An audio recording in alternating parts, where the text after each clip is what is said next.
Hello everyone, welcome back to the course on quantum theory of many-body systems in condensed matter. It's being taught here at the Institute of Physics at the University of São Paulo. My name is Luis Gregorio Dias, and in today's class we're going to see the topic of time-ordered Green's functions at zero temperature. So we'll start with the definition for single particle Green's functions, then go on to retarded and advanced time-dependent Green's functions, which has to do with those time-ordered correlation functions we saw in a previous class. And then we'll end the class talking about the many-particle Green's functions, time-ordered, and in particular we'll write them in the Lehmann representation, which is going to be very useful later in the course. Okay, so let's dive right in. Okay, so let's start with single particle Green's functions. In particular, we're going to start with a time-independent version. And let me start by saying that Green's functions is a very generic term and is related to the specific differential operator that you're considering, or the specific differential equation that you were considering. So there's a very nice review in the archive. Let me bring it up. Which was published in the Brazilian teaching journal, Revista Brasileira de Ensino de Física. Was written by my colleagues at the Universidade Federal de Uberlândia, Mariana Odashima, Beatriz Prado, Edson Werneck, and it's very didactic, very clear. So it's called Pedagogical Introduction to Equilibrium Green's Functions. And I really recommend everyone to take a look. It gives an overall view and also discuss some of the topics we're going to discuss here in this class. So let's start with the time-independent Schrödinger's equation. Okay, so the structure for any differential equation is usually something like that. You have an operator acting on a function, and it is equal to something. Maybe it's equal to 0, like in a homogeneous case, or it's equal to another function. Think of Laplace and Poisson's equations in electromagnetism, for instance.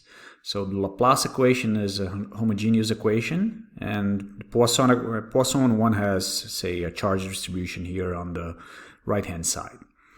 But in the case for the time-independent Schrödinger's equation, we have this is the operator, so energy, which is a parameter, minus the Hamiltonian, which is an operator, and the solution psi of E at a given position R satisfies this equation. E minus H applied to this function equals to 0.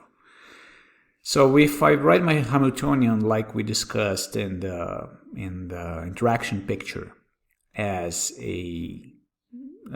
say, let's quote-unquote non-interacting part plus a potential, this H naught, then of course this H naught is another operator, and you have the non-interacting solution as well, which obeys this one equation. So given this operator, what is the Green's function? So the Green's functions is a solution for this operator when the left-hand side or when the right-hand side is a delta function. So you have something like that. So you apply this operator to the Green's functions, and in the right-hand side, instead of 0, you have a delta function, right? So the Green's functions depends on two coordinates, right? It has to satisfy these equations. And of course, you have Green's functions for the other operator where you have the non-interacting Hamiltonian as well. Okay. So given that, we can also formally write the Green's functions in this way.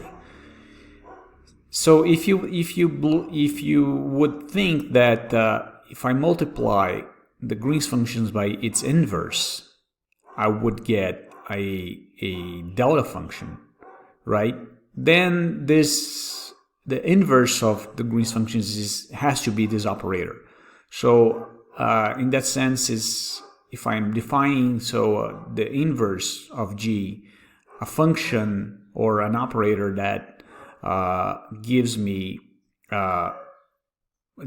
delta of r minus r prime when I multiply the function by it, I can formally write the inverse of the Green's functions as the operator, or better yet, you can think of the Green's functions at position r, energy E, is the inverse of this operator here, right? So if I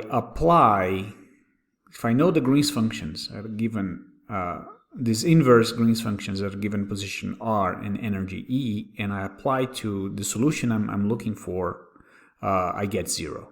So that's one important point. Is more formal at this point because we haven't written who this guy is, let alone define its inverse, quote unquote. But let's just keep that in mind.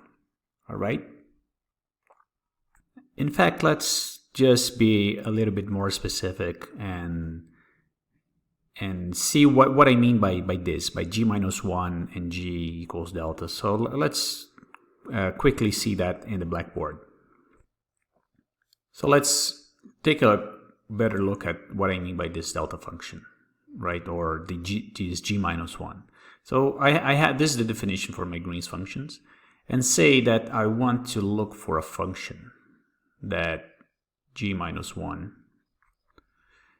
which if I take this function at a position r and a position r double prime at a given energy E, and I multiply it by G at a position,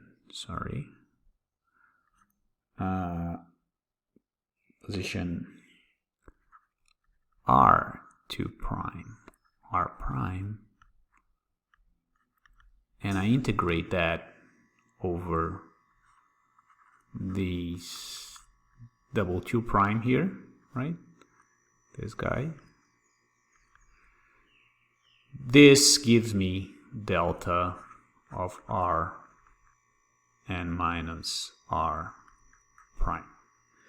So in this sense, it becomes clear that G minus 1 of R and R prime has to be E minus H G E minus H delta of R minus R. Yeah, let's put the double prime here so that then it becomes clear. But this is dummy variable, so it could be R prime here. So it has to be like that because if I insert this operator there, I would have E minus H delta R minus R prime. Then this applied, we can just do it, right? So D R2 prime, then I insert this here. Insert this here, and it becomes E minus H, there's this delta R minus R2 prime, then comes the Green's functions, delta R prime. If I integrate that over delta R2 prime, I get E minus H G R prime E, which has to be equal to delta minus R minus R prime. Okay, so this satisfies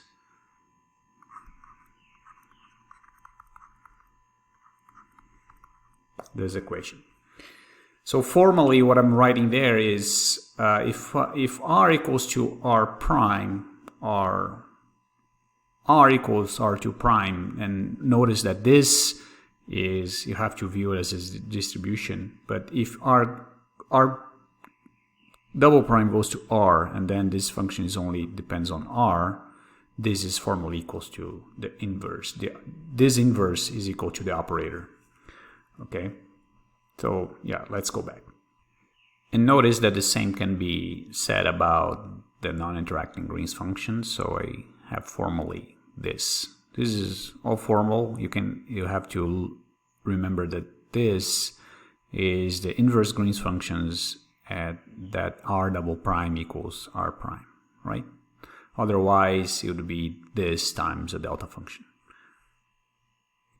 Okay, so why do we even bother? Why is this important? I mean, what can we do with that? So let's consider a case where we know the solution or the Green's functions for the non-interacting case, for that H naught, that we know G naught, right? And then from this knowledge, we can, and then of course we know the system, we know the solution for psi E naught, which is a solution of E minus H naught equals, applied to that equals to 0. So that we know that. And now we want to know the solution for the case where you have the V, the operator V. And in this case, you can write this integral equation. It's called the Lippmann-Schwinger equation, where the kernel here in the integral is precisely the non-interacting Green's functions. And of course, you have the potential here, but again, this is an integral equation, and you can solve it order by order, right? So the solution appears inside the integral. So let's look on how do we get to this Lippmann-Schwinger equation from the definition of the Green's functions. So let's go to the blackboard. So in principle, we know then who this guy is. We know the solution for this equation, right? We know the solutions, and we want to figure out what the solution for this equation is. And our trial here is that this would be a good solution. Okay, so let's, what we want to know is that if this guy satisfies that equation. Okay, first thing that we can look is that this equation here we can write like this: E minus H naught minus V applied to phi over ER. And this here is precisely G minus 1, 0, G naught minus 1 minus V, and G naught minus 1 applied to phi 0 E0, okay? So let's here put this guy and see if this we get, let's put this, all this here, and see if we can get something equals to 0 at the end of the day. So this is phi E0. I'm omitting the R's here, but let's remember that there's an R here, there's an R there, there's an R here. Well, let's put this R prime, G naught, yeah, let's put the R here, VR, psi E R prime. Okay, this is R prime, this is R prime. All right. Okay. So I get this. So I get G naught minus 1 minus V applied to phi E naught plus G naught of R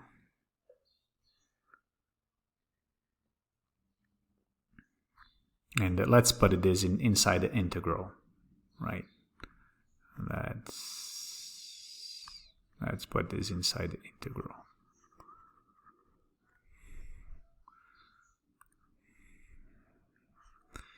dr prime, so there's a g naught here, r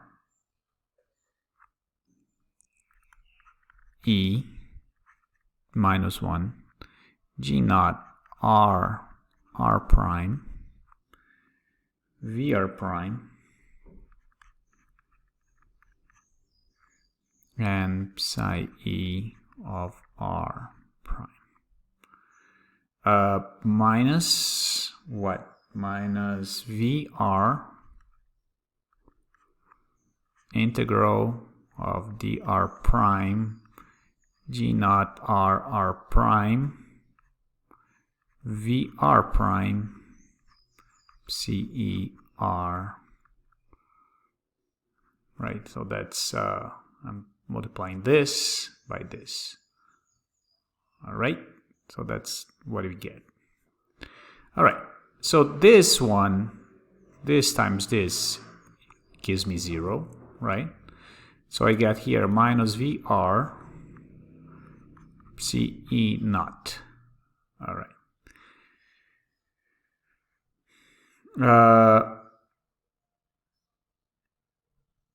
Here I get this times this has to be, so it is the same r here, so you can think of this as r prime, right? And this is r prime. Yeah, let's forget about the energy here for a moment and just focus on this guy. Is RR. So this has to be equal to delta R minus R prime.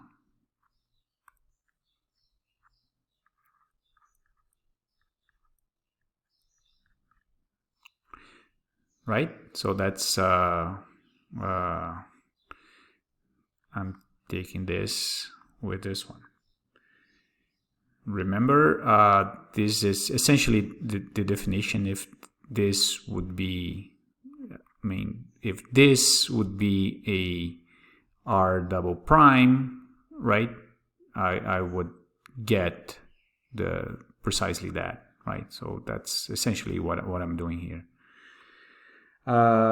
Okay.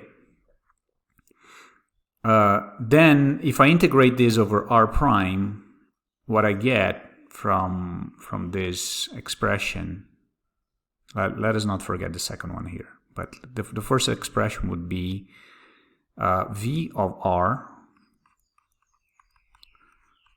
psi E of R. So I'm integrating this in delta R prime. There's this delta R minus I prime, so everything that's R prime becomes R. And then I have this minus R times the kernel. The R prime G naught R prime VR CER prime.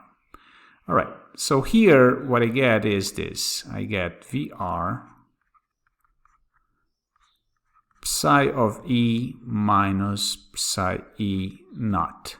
Okay, that's these two terms here. And here I still have minus VR times this integral.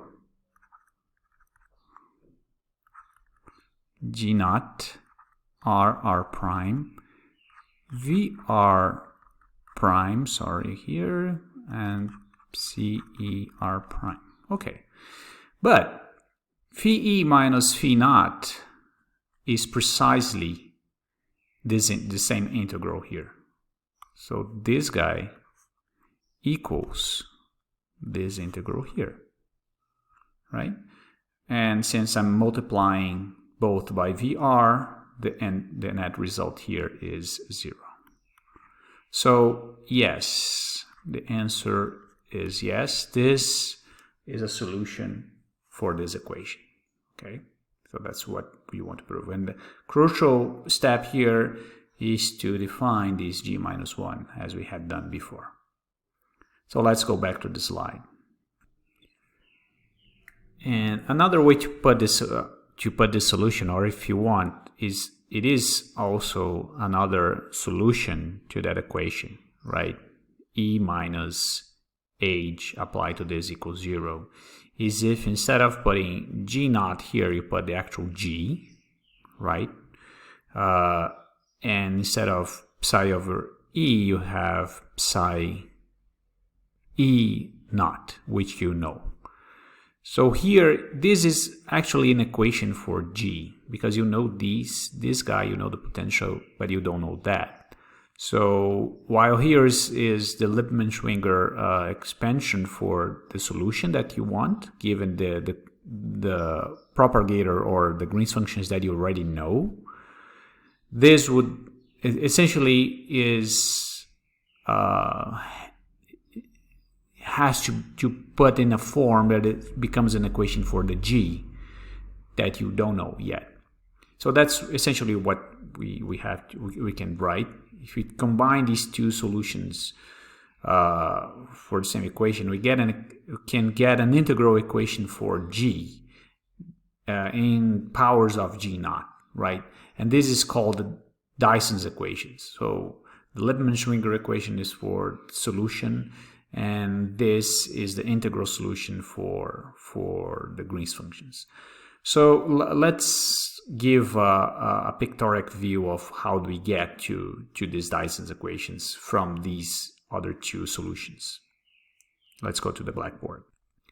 Okay, I'm going to write these guys in a more pictorial view, so that I don't have to write this integral all the time.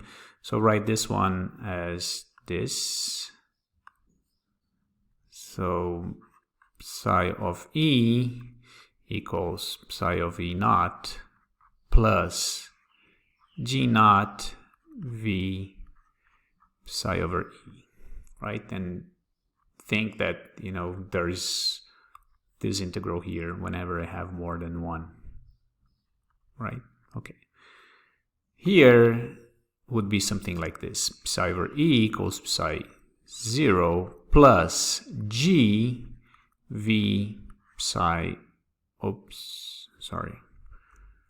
psi over e 0. Right? And we know that e minus h psi e equals 0, and e minus h naught psi over e 0 is 0. We know that. So, and this is what I'm calling g minus 1 psi over e equals 0, and this is g minus 1 0 psi over e 0 equals 0. So this is essentially what we had before. All right, so let's apply g minus 1 to this guy.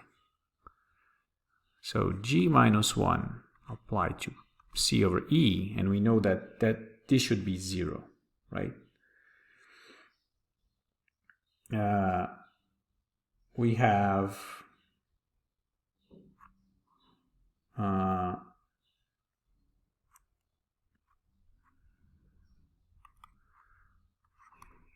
g minus 1 ce 0 plus g minus 1 g 0 v ce 0, and so this is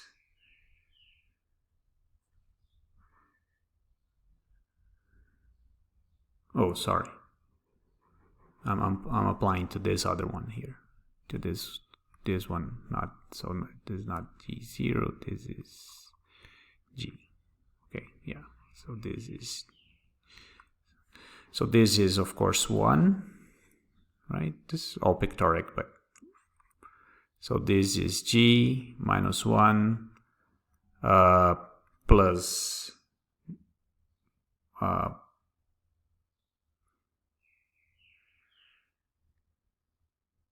plus V applied to phi naught, phi 0. But G minus 1 writes G minus 1 is E minus H naught minus V, which is G0 minus 1 minus V. This also comes from there. So this is G0 minus 1 minus V plus V applied to C0, and this of course is G naught minus 1 CE0, sorry, this is E0, which is 0. Okay, so this works. I mean, this pictorial view, and that's what I'm trying to prove, kind of works. If we don't have to carry all these integrals around. All right.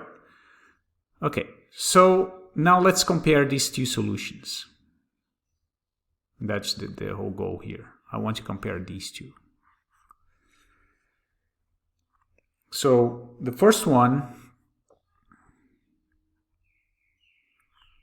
I have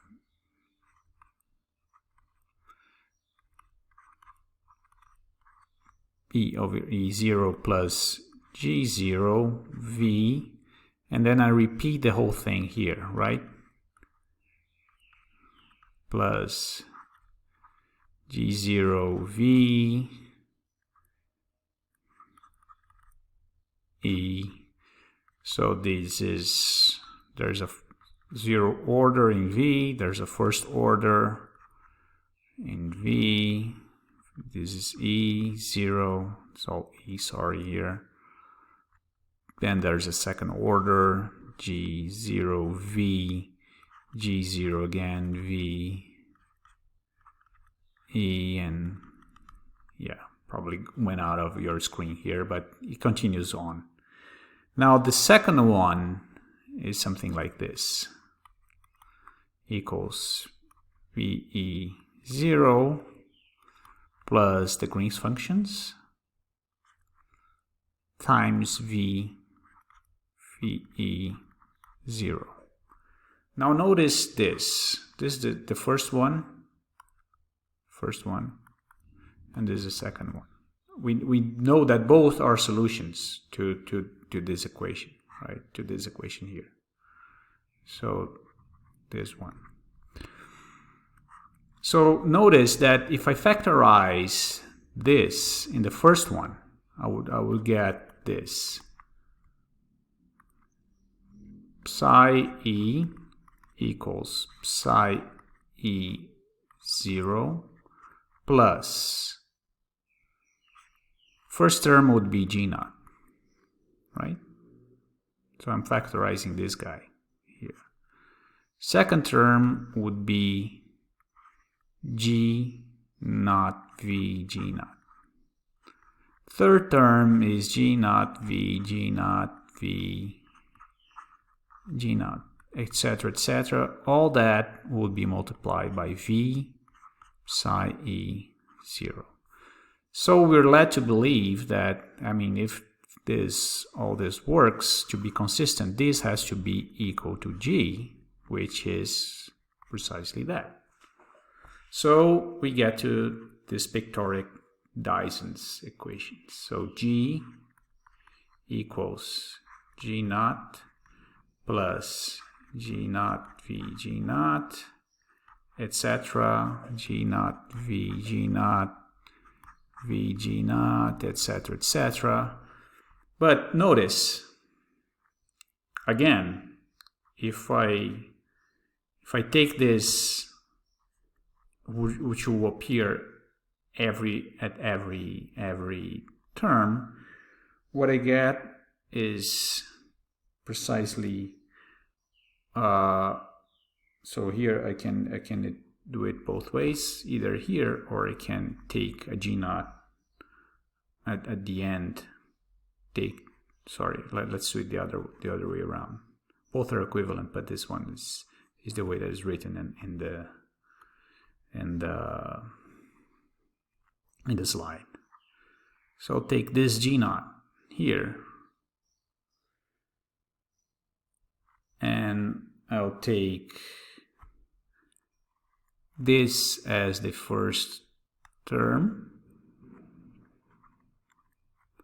and this is the other term. So I would get this as G naught plus G naught V, G naught plus G naught V, G naught plus G naught V, G naught V, G naught, etc., which is precisely G again. So then I'm led to Dyson's equations, which is precisely this guy. G plus G naught V, G, that's Dyson's equation. Okay. So this is all pictorial. I hid all the integrals that would appear. So whenever I have like more than two, I'll have another integral, but this is the pictorial view, okay? And it will be useful later, but remember, when you actually doing the calculation, this is the pictorial view. When you're actually doing the calculation, you have to remember that here you have all these integrals coming out. This is really important to remember. All right, so let's go back to this. Okay, so you already showed in the blackboard that this is an integral equation which is valid for the Green's functions. So you have the zero order in V, and then this is the first order in V if we put a G naught here, second order, and so on. So we can expand that in different orders of V. And as we show that in the pictorial view that we use to sort of derive that, where we kind of hid the integrals, but remember they are there at every order. So the second order would be 2 integrals, third order would be 3 integrals, and so on. Let's take a look on how can we rewrite this equation in terms of diagrams, in the same spirit as we did in the interaction picture before. So this is Dyson's equations, and this is the pictorial view that we had before, right? G, and we hid all the integrals here. And this can be written as a series expansion in different orders of V. So notice that each of these G naughts depends on 2 coordinates for a given energy. So the energy here is fixed. So for a given energy, I can represent this as a propagator. This is not in time, but is in a fixed energy. So it's like a path that you're taking from R to R prime at a given energy, where the energy here is fixed. Okay, so the first order contribution to G, which is also, let's write this as a path, right? There will be I'll give a more physical interpretation of this, but let's go. You're going from R to R prime at a fixed energy E. So the first order contribution is just the non-interacting Green's functions from R to R prime at the same energy E. First order contribution is this. So you go from R to R1. There's a potential at R1. And R1 is in between R and R prime. And then you go from R1 to R prime. And you integrate over all possibilities for R1. So you integrate in this point here from R to R prime, right? So that's, or not only from R to R prime, but on the whole space. So every point that you can go from R to this point, R1, and then to R prime, you write all the possibilities that you had here. Now the second order would be something like that. You go from R to R1, then there's a potential V at R1 there. Then you go from R1 to R2, there's another V at R2, and then finally from R2 to R prime. And then you have to integrate over R1 and R2, and this will give you another contribution. So, and then you keep going that, and then you go in further orders in G, and eventually you have, when you add all orders, you have the complete solution for the Green's functions. So notice that here we're hinting at an interesting argument where you can look at these contributions as integrals. So each of these paths has to be made at a given energy, right? And you're adding all of them, so that the constraint is that you cannot change the energy of your particle when you go from R to R prime. So it's not every possible route, but only those which are done at a given energy. So this is the interpretation of this pictorial view in terms of these diagrams. But if you can calculate in principle, you can calculate each of these contributions and add them up to get the full G. Okay, now let's go to the time-dependent case, which is going to be very similar, except that now our differential operator is different. Instead of a given energy fixed, now we have these additional time derivative here inside my operator, and we're looking for solutions for this homogeneous equation, right? EH bar dt minus h equals function of r and t now equals 0. And as before, we can have the operator for the interacting case and the non-interacting case, but these are then going to have dependencies on both position and time. And as such, I can define the Green's functions for these operators here, right? In a very similar way as I did before. Now the Green's functions will have to obey that the operator applied to them will be given by a product of two delta functions, the delta function in space and the delta function in time. These, and the same thing for the operator in the case of the non-interacting Hamiltonian, the H naught. I'm calling non-interacting, but it's just remember, these is all one body terms. So this is just you can think of in a given basis that you know the solution for this one. So non-interacting will be in the many body case, but this is H naught. Let's call this V equals 0, right? In any way, I can write Dyson's equations for G in terms of G naught, similar as we did for the case where I have time-independent solutions. And also, I can write Lippmann-Schwinger's equations as well. Now, the difference here is that my integral will not be only on space, but will involve time as well. So every time I have to add these integrals in time. So the interpretation is that, of course, you are now in a position r in time t, going to position r prime at a time t prime, right? Notice that so far there's no indication whether t prime is larger or smaller than t. So that's going to be our next step.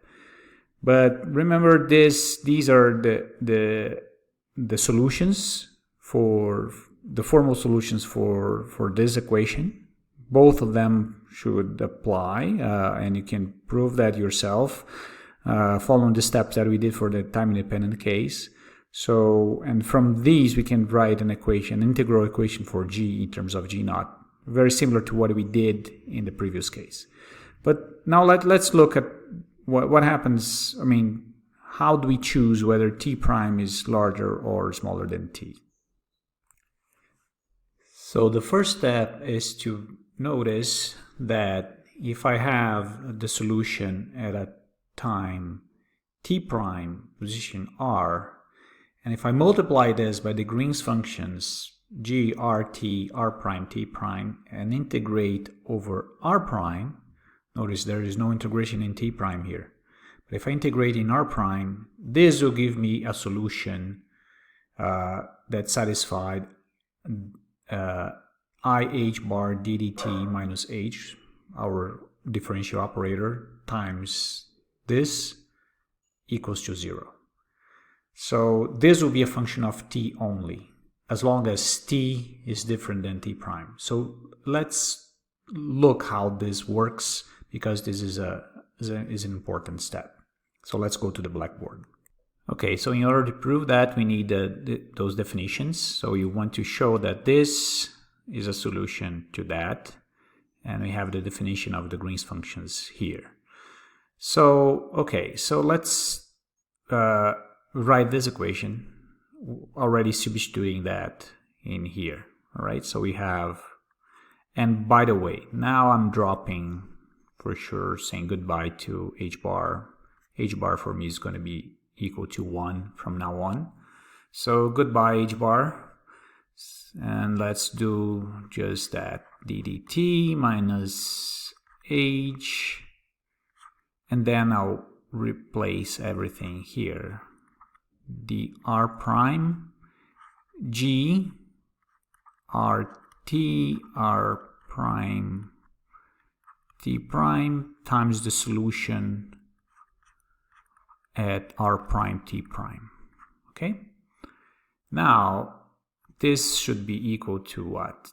I can just multiply this in here, and I'll have this integral over r prime. I'll have I ddt minus h g times psi at r prime t prime. Now this thing will be just this. Okay, so this will be integral in r prime of what? Delta r minus r prime delta t minus t prime psi r t prime. Okay, so this I can integrate over r prime, and I'll get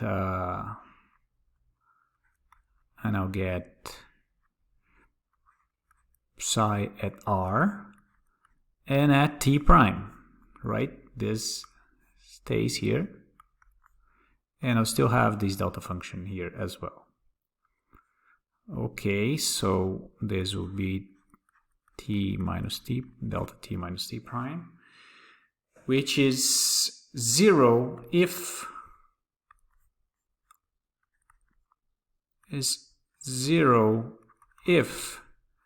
t is not equal to t prime. So as long as I'm either propagating to t larger than t prime or t less than t prime, this should be fine. Okay? So yes, this is a solution as long as t is not equal to t prime, then this delta function will be 0. And notice that I can propagate it to t larger than t prime, or I can go back in time and t to be less than t prime. So to choose one of these cases, we have to impose that this Green's functions is one or the other. So it's either a retarded Green's functions or an advanced.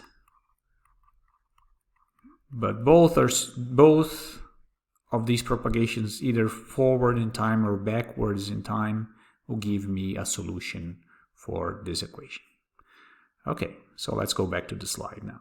So we showed that this can be thought as a kind of a propagator, and it is a propagator if t is larger than t prime. This is the retarded solution, or the retarded Green's functions we call the propagator. So I'm going from position r prime at an earlier time t prime into position r at a later time t by multiplying this function by the Green's functions, by the retarded Green's functions, and integrating over r prime.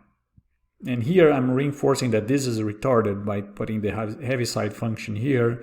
So this is equals to the Green's functions at t larger than t prime and equals to 0 otherwise. In fact, I can write this in this fashion in terms of a expected value in position space of my propagator, my quantum propagator E minus h t minus t prime. I needed this minus I here multiplying so that this will give me the Green's functions. And you can show, and actually this is in one of the assignments, you show that this thing will satisfy this equation. So I can think of this really as a propagator.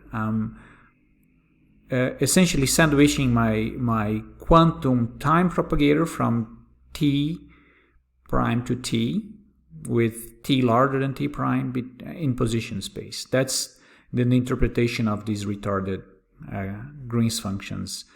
Single particle for the time-dependent Schrödinger's equations. So, and this of course is in the position basis. But notice I can choose any basis I want. I can insert here a complete set of basis states for the Hilbert space and just change the basis from R and R prime to say N and N prime. So the interpretation here is still of a propagator of a wave function at a state N prime at time T prime propagating over to a state N at a time t. So this is the general form for the single particle time-dependent quantum propagator. Okay, so again, all this is single particle, and we are ready now to go to the generalization of this into the many particle case. So let's see how this works. All right, so this is where we make the jump to the many body propagators or Green's functions. So I think this is the best way to think about these objects, that they are propagators. They are propagators, but written in terms of field operators. So it's a quantum field propagator. And as far as I know, this was introduced by Feynman precisely in this context of propagating particles and antiparticles forward in time or backwards in time. And this one actually propagates them forward in time. Okay, so this is the retarded propagator, and it is an expectation value even at finite temperatures, right? So either the ground state expectation value at t equals 0 or the trace of the density operator of the following object. And this will be either the commutator or the anti-commutator between two quantum field operators, one creating a field or creating a state at time t prime and position r prime, and the other destroying this state, this particle, if you want, at time t position r. And this is going to be the commutator of these two if they're bosons, or the anti-commutator if they're fermions. So it's a big object, and it actually falls under the category of a retarded correlation function that we saw in the previous class. I'll try to remember to put it here, link for that class. But this will have this property of being a propagator, just like we had the propagator for the time-dependent Schrodinger's equation in the single particle case. But just as before, I can define other propagators, right, which will have, for instance, the advanced one where t prime is less than t. Notice that there's a minus I here. For the advanced one, I'll have a plus I. Well, why? Well, we're going to has to do with how you define the Fourier transform of these two. But this is like in the previous case where we needed the I. Remember, let me just go back one slide here. Oops, went back too much. But here, right, in order to write this as a propagator, this is for the single particle case, we had a quantum propagator. We added this minus I here in the case of the retarded. And this minus I is important so that it satisfies the single particle time-dependent Schrodinger's equations. And something similar happens here. That's why I need this minus I here. All right. So I have these other propagators, the advanced one, and I'll also already introduce two other correlation functions, and these are not either retarded or advanced. They're not time ordered. The only order, and there's no commutator or anti-commutator here. They're just an expectation value of either the field operator at RT times the dagger operator, the dagger field operator at R prime T prime, or the other way around, right? So if I subtract these two, this minus this, I would, and this one already has this plus or minus sign depending on whether they're fermion or bosons. If I would subtract these two, I would get either the commutator or the anti-commutator. So I would get precisely this part here. So if I multiply G greater, that's the name, minus G lesser times minus I theta, or actually there's the minus I is already here, times theta t minus t prime, I would get retarded Green's functions. And if I do the other way around and multiply it by theta t prime minus t, I would get the advanced one. So this is something that will be useful later, because this is simpler to calculate, right, than doing the actual commutator anti-commutator. But we'll go back to that. For now, you can see that these two are time-ordered correlation functions, and these are simple correlation functions defined as this. Okay. So the other point I want to make here is that you don't have to work on real space. So you can go beyond the formal field operators at a given position, and you can change the basis to any other single particle basis that you want. So if I have a creation operator AK dagger, which creates a particle at a state K, I can transform my field operators into this basis, where this is going to be a wave function at position R, the wave function associated with the state K at the position R, complex conjugate actually, and you can also write the non-dagger field operator in terms of AK. So this tells me that I can write my Green's functions, my retarded Green's functions, or any other Green's functions in this basis of k-states. So it would be like k prime, t prime is the propagator, is a quantum propagator for a many-body system where you have a particle at k prime. You create a particle at k prime times t prime, and then you destroy it at a later time t at a state k. Right? That's pretty much the definition. I'm just changing the basis here. Oh, sorry.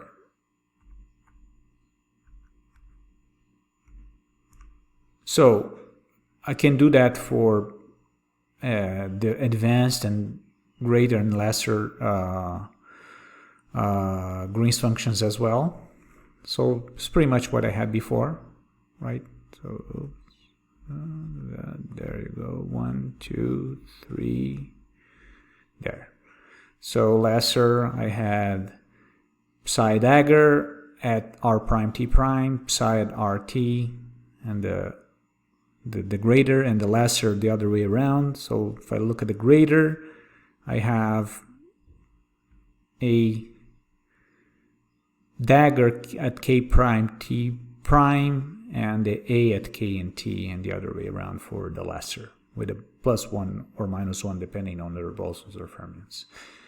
And again, grk prime is the greater minus the lesser, so it is the I times theta t minus t prime, the commutator or anti-commutator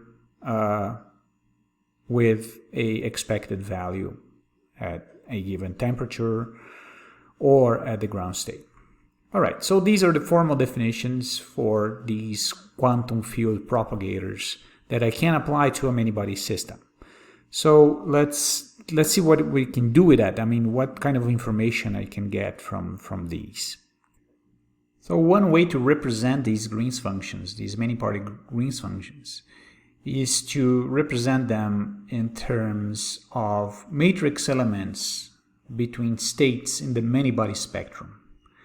So again, these alphas here, when I apply the many-body Hamiltonian into alpha and I get the energy E alpha times the state alpha, this is a many-body state. Can be the ground state, can be an excited state, but this is a many-body spectrum. In principle, except for the cases where this is non-interacting or kind of trivial, it's hard to get the full spectrum. But let's say that formally, in principle, I could, right? I could get the many-body spectrum and know all these guys here. So in principle, I know, or at least I can expand these states in any many-particle basis that I want, particularly one where these I know how to apply creation and destruction operators such as AK and AK dagger. So let's say that in principle I can calculate these matrix elements, right? Because I can expand these guys in the basis where I can apply these guys, these A's, and then, okay, I'll just calculate the matrix element, right? So in principle, if I know the spectrum, I can have this information and I can calculate that. So one thing that we can show is that any of the Green's functions that I mentioned in the previous slide can be written in this basis in terms of these matrix elements and these energies, right? So, and we're actually going to show how to write, say, the greater one, the greater Green's functions, K and M, and it turns out that it has this form. Notice that if I know the spectrum and I know these matrix elements, I can simply add all these terms in the sum and get the greater Green's functions. Could also do something similar for the lesser Green's functions, and therefore I could get the retarded and advanced ones as well. So, but let's see the greater how it works. Let's go to the blackboard. Okay, so here I have the definition of the graded Green's functions between k and k prime. So we want to calculate between k and m, but it is the same, right? So these are time-dependent operators. So I'll try to express this in terms of the many-body states. So again, if I know the many-body spectrum alpha, I know that is a complete set, right? So this is 1. So I can write my Green's functions g, k, and I'll put an m here. That's the letter we're using, t prime, equals, this is minus I, 1 over z, this is a trace, right? Trace of what? My density operator times ak in t, am dagger at t prime. So as a trace, I can trace in this basis. So that's my many-body basis, right? So this is 1 over z. This is going to be a sum in alpha of what? Of alpha e minus beta h ak t in the Heisenberg picture, right? Alpha. Okay. That's nice. So, okay, let's notice a few things here. I can insert right here a sum over alpha prime right in between them here, okay? And let's just remember that since I'm working on the Heisenberg picture, these guys, kind of forgot to say it, but they should work like this. This is EIH T A K in the Schrödinger picture, E minus I H T. Okay, that's in the Heisenberg picture. Okay. So yes, I think that's okay. So let's see that. Then we're going to use to our advantage the fact that this basis is diagonal in H. So this will become minus z. There will still be this sum in alpha, but there will be a sum in alpha prime as well.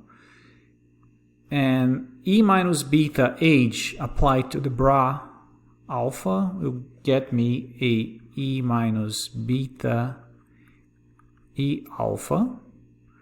Now I'll have an alpha applied to AK of t. So I'll have this AIHT, when I apply to the bra here, will become a AIE alpha t. There will be AK. Now there's be this minus IHT, but I'm sandwiching this with this alpha prime, so there's going to be a minus E alpha prime here t. Then notice there's going to be a cat here, alpha prime. Then a bra alpha prime. Yeah, let's move this downwards, otherwise it's gonna spill over the screen. So this times there's going to be now a bra alpha prime here, and now I have, oh, this is dagger, sorry, This is dagger. So the dagger of this will have a minus EH alpha T prime, because this is T prime, right? AM here, dagger, E plus E alpha prime, T prime, and then an alpha prime here. All right, let's keep doing. So minus IZ sum of alpha alpha prime. So there will be a E minus beta E alpha here. Now let's get these two guys together. So I'll write this as E plus I E alpha minus E alpha prime T. And then these other two I'll write as E minus I E alpha. Well, let's see what's the best. Minus I E. This is alpha, sorry. Okay. This is alpha. Right, because this is alpha, this is alpha. I'm applying this guy to this state, right? Comes from there. So let's see. Plus I. There's something weird here. This should be alpha. No, that's fine. Let's see. E alpha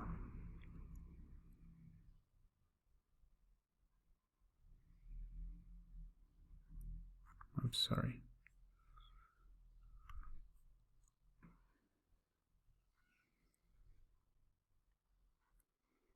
Minus E alpha prime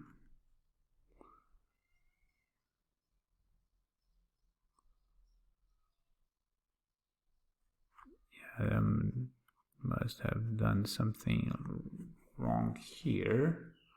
So let me see. Okay, if I take the, oh no, sorry. This is plus. And this is minus, of course. Right. This is minus. Yeah, because of course, if whatever the operator is in here, it has to be the same operator here. This is just Heisenberg picture. Right? Yeah. So yeah, if I change it to dagger here, there will be a dagger here. You can dagger the whole thing, then you have to flip everything, put the minus I here, but you get a dagger in there. So just to be clear, AM dagger T prime equals E plus IH T prime, AM dagger E minus IH T prime. Yeah, that's a point. So this is correct. So yeah, E minus I H T prime, and then here there will be the matrix elements, right? Alpha AK alpha prime times alpha prime AM dagger alpha. So putting everything together, this is minus I Z sum over alpha alpha prime. There's going to be this minus beta alpha. There's going to be these matrix elements, alpha AK alpha prime AM dagger alpha, and there's going to be this. e to the I E alpha minus E alpha prime t minus t prime. And that's what we should get for the greater Green's functions gkm greater t prime. All right, so let's check that. Let's go back to the slide. All right, so that's precisely what we get. E minus beta E alpha matrix elements, E plus I E alpha minus E alpha prime t minus t prime. So we learn how to do the Fourier transform of these correlation functions, right? So we can write this, essentially the Fourier transform of this part, all the time dependencies in here. So that will give me a delta function, right? When I integrate in t minus t prime and etc. And here there's no retarded or advanced, so I can integrate from t minus t prime for minus infinity to plus infinity, so I get a full delta functions. And I'll get omega minus this, minus what is in what's in here, right? Or if you want, there will be I change the sign here to be omega, instead of omega plus E alpha minus E alpha prime is omega minus E alpha prime. All right, so that would be the Fourier transform of that. This is just a change of bases, if you want to go from this to the frequency base, but this will depend on omega, right? So this is the lesser, and this is the so-called Lehmann representation. When I expand the Green's functions in this basis here and write it in the frequency domain. So I have a series of frequencies where whenever these guys are matched, these frequencies, will have a peak. And just a quick comment on the Fourier transform, just to remind you, this is greater. So the Fourier transform of the greater Green's functions in omega will be just this integral. And again, this is not a retarded or advanced, so I can do the integral in the full domain here in time. Notice that there will be these E omega t minus t prime multiplying this, so we'll have in the exponent here omega plus this, and then I'll just use the definition for the delta function, that if I have two energies, E1 minus E0, this can be represented as E integral of minus infinity to plus infinity, plus or minus, that doesn't matter, E1 minus E0 t dt. So when I use this, and this is just a side, so when I use that in here, what I'll get, whatever is multiplying the t minus t prime is going to go into a delta function, and that will be that's where my omega plus E alpha minus E alpha prime will come from. Okay, so that's just to give you an idea of how you do the Fourier transform there. Now we can write a similar expression for the retarded Green's functions, and I'm not going to do the full calculation here, but I'll just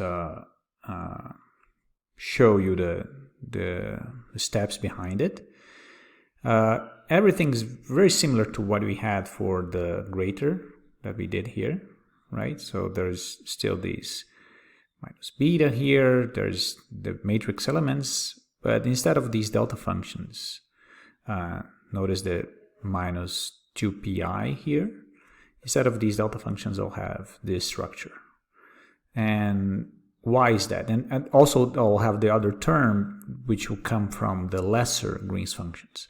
And the point here is that, as we discussed in the class where we mentioned the retarded correlation functions, that in order for us to have a well-behaved Fourier transform here, we have to evaluate the Fourier transform at omega plus I some small theta, so a little bit above the real axis, and then take the analytic continuation from taking theta going to 0 to recover, well, the real frequency here. So, but when we do that, instead of a delta function here, we get this structure. Let's see why. So again, this is our calculation for G greater, and remember that G R, the retarded, is in time. Let's do the time here. In time t and t prime. Well, it's going to be time function of t minus t prime. So but this is just theta minus t. Oops, sorry, t minus t prime. This is not times the G greater km t minus t prime minus G lesser t minus t prime. We show that, so we just calculate this, and of course then we have to Fourier transform all this. Now the Fourier transform is going to be tricky because of this theta function, so we have to take omega to omega plus I theta. So if I take omega to I theta, I'll have something like this at the end of the day when I do, right? I write G greater like this, there'll be a term here, and I'll have then the Fourier transform, right? I'll have these omega, I'll have something like this. I omega plus E alpha minus E alpha prime, E alpha minus E alpha prime, times what? Times t minus t prime, right? Integrated over dt minus dt prime. So in order for this to, for me to do this integral, I'd have to put a plus here. And of course, there will be the theta function. So I'll have to do this from 0 to plus infinity, right? And that's why I need for this to decay at t going to infinity. So when I do this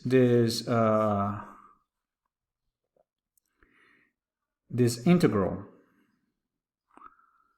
I'll be left with something like this.